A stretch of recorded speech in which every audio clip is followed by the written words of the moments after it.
Steps into it. Pass is caught. Sideline.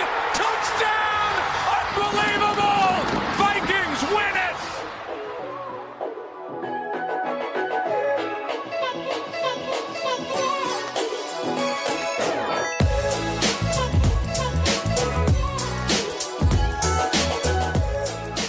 Hello, let's go. It's your man Flip Mozzie, and thank you for spending 15 minutes with me today. We are settling in with some summer vibes. Basketball and hockey postseasons are almost over. Baseball is boring. All my teams are under 500, so it's football season. Time to start thinking about how big we can dream in 2018. To do that, I'm taking a study done by Mike Clay that I found very interesting, his projections project, where he predicts stats for every player on every team. It generates a lot of complaints, brings out a lot of trolls, but I'm mainly just fascinated by the effort it takes to do something like this. So I'm not going to hate on Mike. Instead, I'm going to go over his projections for our favorite 53, the Minnesota Vikings. Starting with quarterback, Clay's projections for Kirk Cousins are in line with what Kirk has done in his career up to this point. He sees the same quarterback who puts up a lot of yards, touchdowns, and yes, even interceptions and sacks. Completion rate is right at 65% with a 7.6 yards per attempt. The only real gripe you can make with the analysis are Kirk's sack percentage and rushing touchdowns. Kirk has had at least 4 rushing TDs in each of his past 3 years, but Clay has him down for 2. As far as sacks, we'll get into that in a second. There are 2 main takeaways I see here. First, I'm a little surprised that Kirk's gross numbers don't drop. It's driven mainly off passing attempts. 572 passing attempts is a lot. It would have been the 3rd most in 2017. The Vikings played a style of football last year that didn't require a lot of passing, mainly due to game situation and having the lead. Of course, that can change. New offensive coordinator John DeFilippo comes from Philadelphia, which had a very pass-heavy offense despite having many of those big leads throughout the regular season. The end result for Kirk is the 5th most passing yards, 8th most touchdowns, and 4th most interceptions. It all sounds great until you get to the rate statistics. Captain Kirk's main issues have been his interceptions and sacks. These are what prevent his sublime gross numbers from translating into his rate stats. Clay's forecasting him with the 9th best yards per attempt, for example, but his adjusted yards per attempt, which accounts for interceptions, is only 14th. Clay sees him throwing interceptions at the same rate as his career average. Those 14 picks would be the 4th most in 2017. Kirk also gets sacked a lot, 35 times or more than twice per game. Elite play from Cousins will only come by eliminating those interceptions and sacks. And don't forget the fumbles. We don't project them here, but in 2017, 13 fumbles in 16 games, 9 each in 2015 and 2016. He's consistently a top 10 fumbler. This isn't anything new. Kirk in Minnesota probably won't achieve a higher completions percentage or yards per attempt or quarterback rating than what we've seen over the last 3 years here in Minnie. The rate stats show that he's an average quarterback, but he's more consistent than the other average QBs.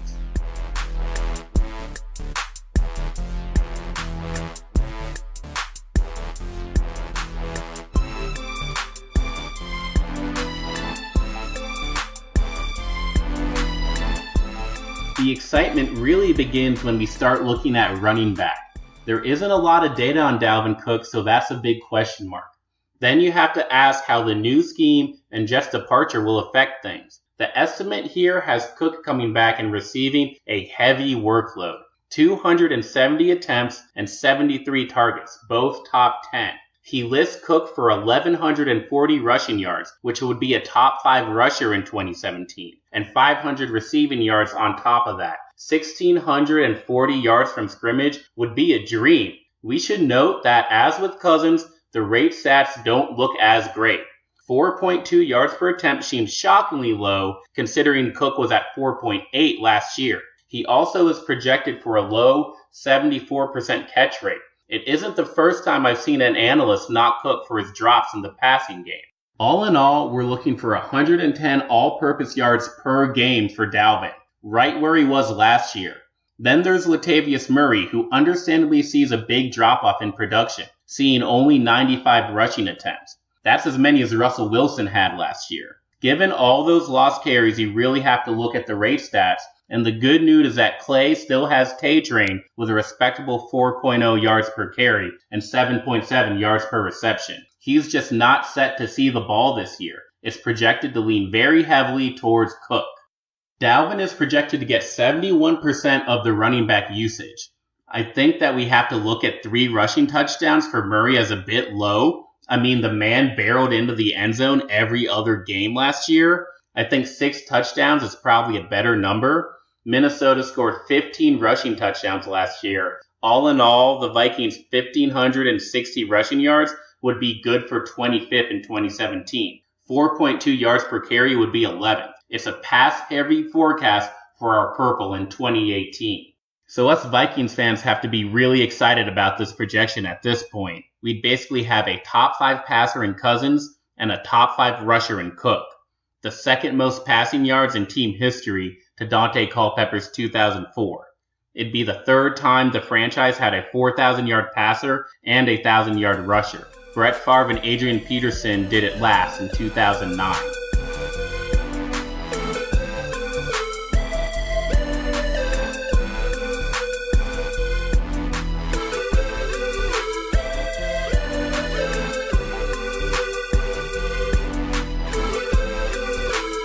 So now our focus turns to the wide receivers and the tight ends.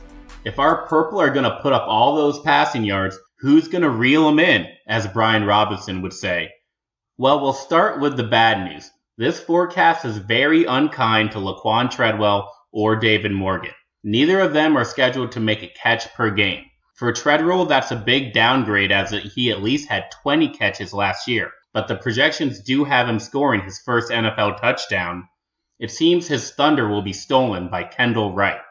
Kendall will replace Jarius from last year, but that isn't quite an accurate statement according to this analysis. You see, Treadwell and Jarius had almost equal production in 2017. Both were around 20 catches and 200 yards. These projections have Kendall taking all of that production, 43 catches on 67 targets and 512 yards. So this is a big upgrade over Jarius. Compared to Kendall's career averages, though, it is a downgrade since he's now the 3rd or 4th receiver. Still, we'll take about 2 to 3 catches and 30 yards per game from Kendall. Any day, all day. Then, there's tight end Kyle Rudolph. He's scheduled to see a noticeable increase in yards as well.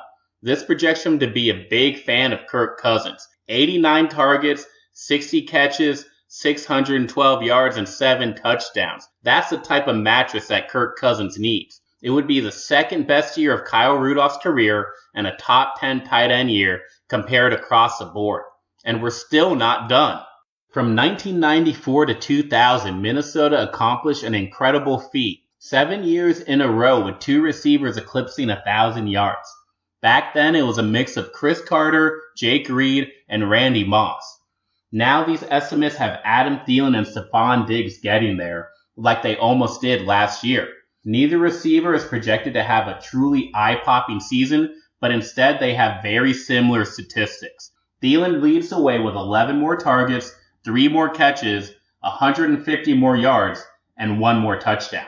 Adams' numbers make sense. They're in line with the 14 yards per reception that he's achieved in his last 2 years. 7 touchdowns would also be a nice increase over the 4 he scored in 2017. Clay has him at 85 catches, 1,200 yards. That would put him 7th in the NFL. I can't really gripe on any of that. I do think he's selling Diggs a tad bit short, however. His projection has Stephon as more of a volume, possession receiver, which he was during 2016, aka the year of Checkdown Sam. Ignore that, dream big. 82 catches, 1,045 yards, and 6 touchdowns? That's too low. Both the yardage and the touchdowns. And you know what? I did the math. Clay is missing 3 touchdowns from scoring predictions. Give all 3 to Stephon, or give 2 to Latavius. I don't care. This offense is scoring just as many, if not more touchdowns than they scored last year.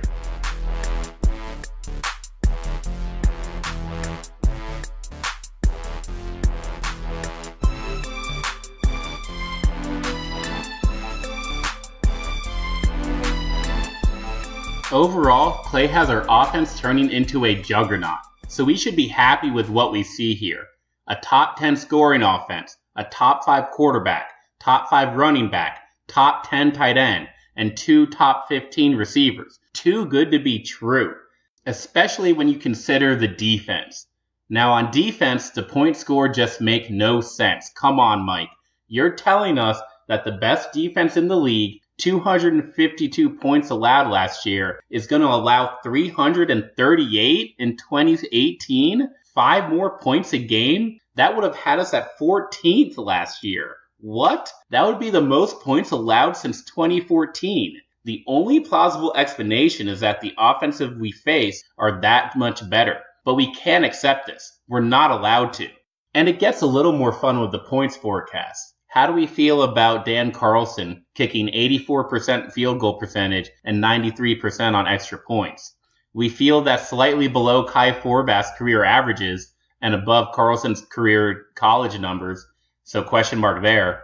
More special teams, Ryan Quigley is projected to be a below average punter with 44.6 yards per punt, 22nd in the league, but the gap to first is only 5 yards and he won't be punting much, and special teams is pretty boring. For punt returns and kick returns, the forecast has Mike Hughes doing more work here than Marcus Sherrills, even though Sherrills has a higher and top 10 yards per return on both kickoffs and punts. That doesn't make much sense to me, but now, yeah, I'm starting to run off. Special teams, again, boring. Let's move on to the defense.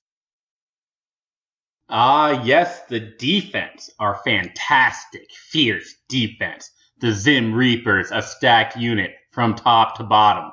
What does Mike Clay say about this group and how it'll fare in 2018? Now, let's be clear here. This analysis is mainly dealing in gross stats, things like tackles, sacks, and interceptions. While it's great to consider production, these stats clearly don't carry as much weight on the defensive side of the ball. It's June. We're not trying to make any final conclusions about 2018, but it's still worth a look to see how things might evolve from last year to this year. Adding Sheldon Richardson, drafting Mike Hughes. What can we expect? So because the defensive stats don't carry as much weight, I'm not going to go as in-depth as I did on the offense, but we're going to start on the defensive line in the interior, where Richardson and Linval Joseph lead the way, with Jaleel Johnson being the third interior defender. At edge, Danielle Hunter, Everson Griffin, and Brian Robinson are in charge yet again. In terms of snaps, this projects less of rotation than last year, with Jaleel replacing Shamar Stephen and Stephen Weatherly's usage staying flat. It's a nice outlook for Linval, keeping his 4 tackles per game and sack rate that he's averaged over the last 3 years. Sheldon Richardson also is estimated to post solid numbers, and I'll note that his stats with 15 more tackles show better than what Tom Johnson achieved in 2017. Jaleel is the real question mark at defensive tackle. He logged only 41 snaps last year. Clay does tap him with 253 snaps, 16 tackles, and a sack. For the edge defenders, things look very promising. We're talking about another banner year for Danielle Hunter.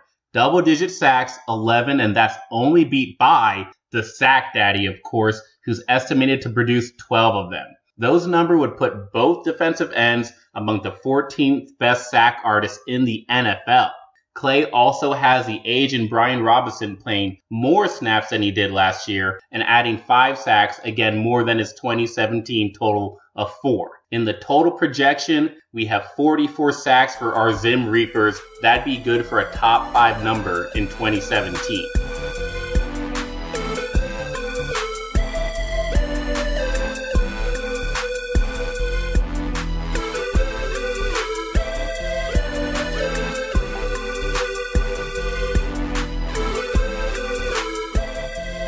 Moving to the linebackers, the money man, Bash Brother Kendricks looks to have his best statistical year ever. 124 tackles, 3 sacks, 1 interception, all career highs, and 7 pass breakups on top of that. A tackling machine. He's estimated to be complemented by the 91 tackles, 2 sacks, and interception with 6 pass deflections from Bash Brother Anthony Barr. That, combined with Ben Gideon's uptick, paints a clear picture of an upgraded linebacker play from the Minnesota Vikings, and that's something to get really excited about.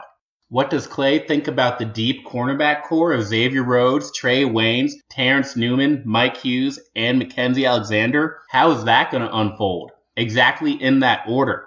Mack is the forgotten defender in this projection. Hughes basically takes his role as a fourth defensive back in his rookie year, adding 1 pick and 4 batted balls. But even he is outshined by the savvy veteran Terrence Newman. Newman's stats project him to be in decline, but 455 snaps for him still seems heavy. We have to think the Vikings phase him out quicker than this to bring in the young guys. Alexander and Hughes, we've got to bring him up to snuff. Still, don't doubt Tinu. In his 15-year career, the man has averaged 59 tackles, 3 interceptions, and 13 pass breakups. Ridiculous. When looking at Waynes and Rhodes, the initial reactions might be shock. But Waynes' higher tackles and pass deflections make sense. He's just gonna draw more targets than Rhodes. He did last year and held up admirably. Clay has him improving in every statistical category. Meanwhile, Rhodes' production is estimated to be flat. The man has peaked, now it's just maintaining his elite level of play. The same is true for Harrison Smith's outlook. 6 tackles, 2 picks, 2 sacks, 7 batted balls. That's classic hitman. Finally, Andrew Sendejo, like Kendricks, Barr, Waynes, and Hunter, is projected to raise his game to the next level. Career highs in tackles, interceptions, and pass deflections.